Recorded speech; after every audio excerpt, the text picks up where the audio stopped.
Hello and welcome to another episode of What's on My Bench.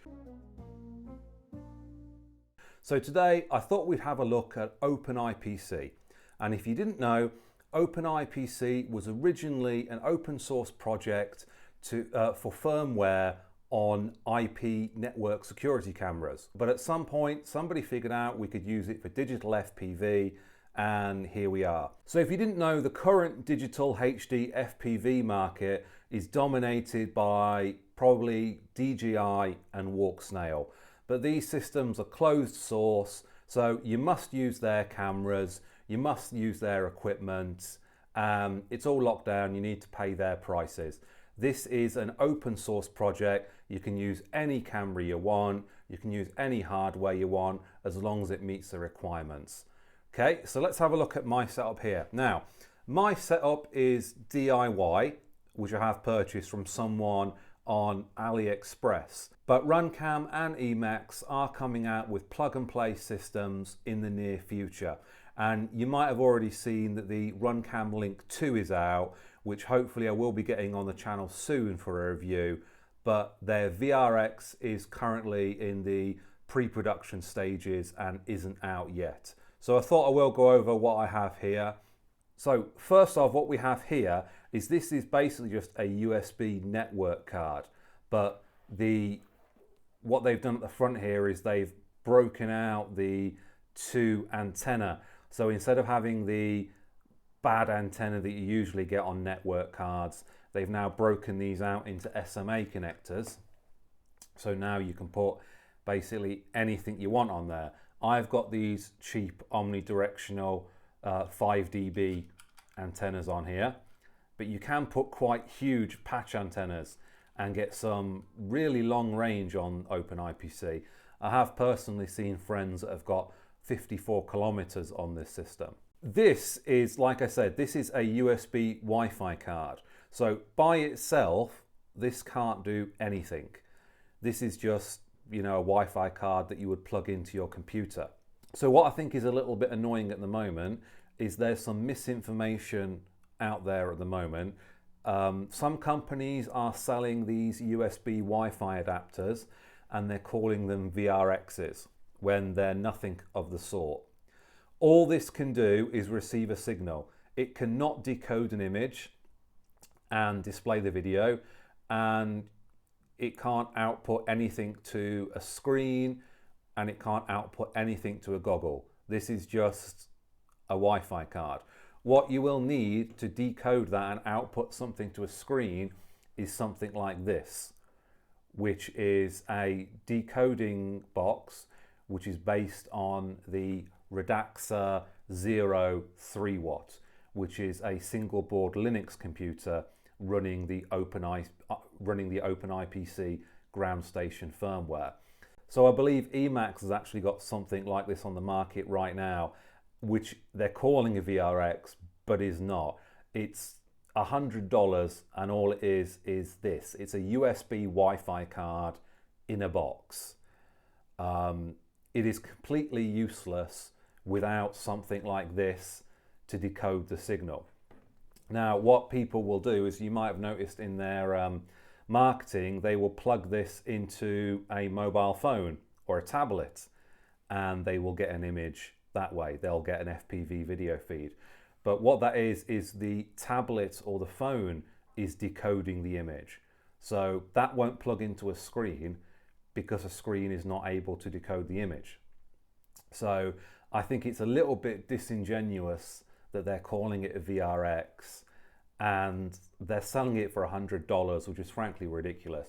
I paid $5 for this, and this is, like I said, it's a Wi-Fi card, and the person has customized it. They've broken out these so you can put any antenna you want, and that was $5 from AliExpress. So $100 is a little bit ridiculous. So let's have a look at this. This is the air unit, and it is attached to my plane canopy, seeing as I do use this on my FPV plane. What we've got here is, this is basically a IP security camera, and it's running a Sony sensor, and on the front here is actually a GoPro lens. And the guy who made this, like I say, it's a guy on AliExpress. He has 3D printed like a little holder for the lens here, just to keep it at the right length and get it focused. So on the back here, you can see, if I just get close in there, you can see 2 plugs. This plug here contains the TX and RX. So that will plug into the UART on your flight controller and you'll get full MSP DisplayPort there. This one here plugs into this board at the back. And what this is at the back is this is actually a Wi-Fi transmitter, which is transmitting at 1.6 watts, which is quite high. The Emax one and the RunCam Link, as far as I'm aware, is only 800 milliwatts.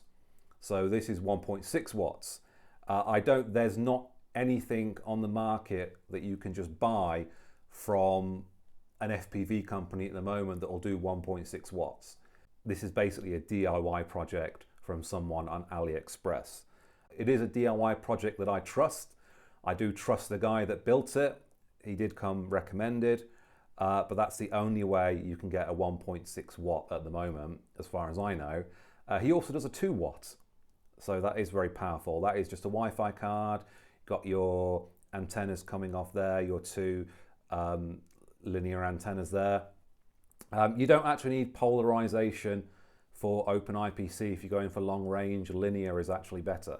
So like I said, the signal is just received by this Wi-Fi card here, and this is USB, and you just plug it into here.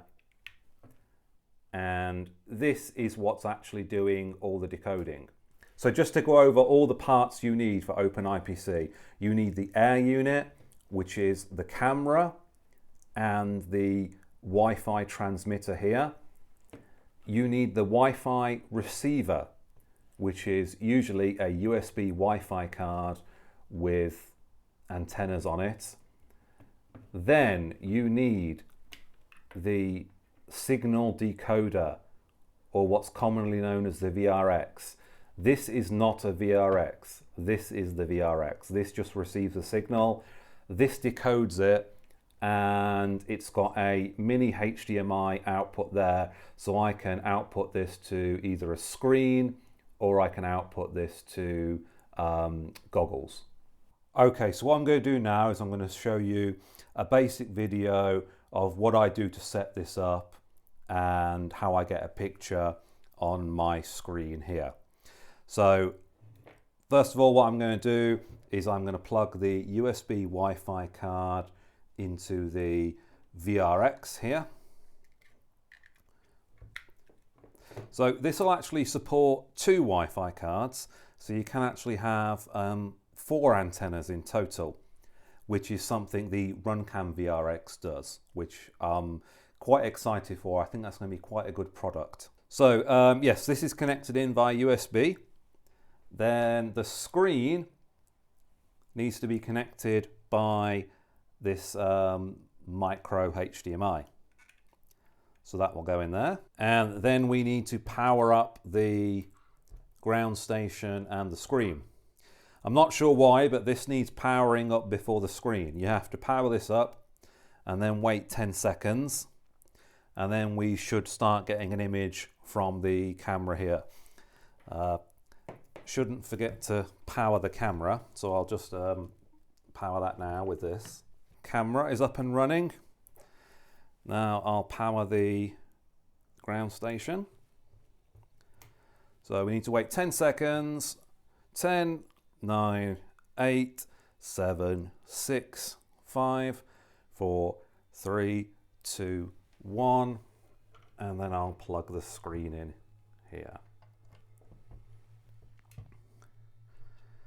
We should see it boot up. There we go. So it's basically running a Linux distro. So you've got the Linux boot up there.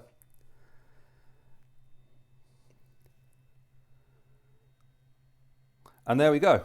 Of course, it's not connected to a flight controller, so you haven't got any OSD information there.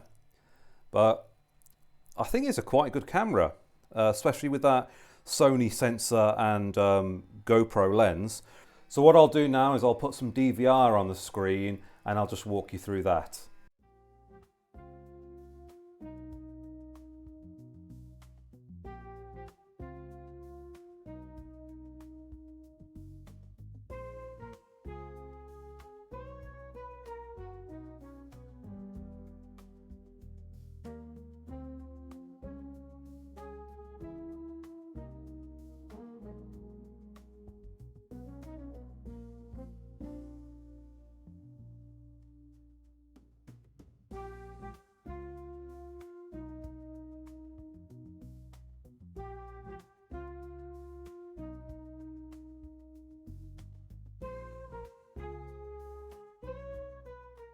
Well, I hope you enjoyed the video. I hope I've cleared something up, and I'll see you in the next one.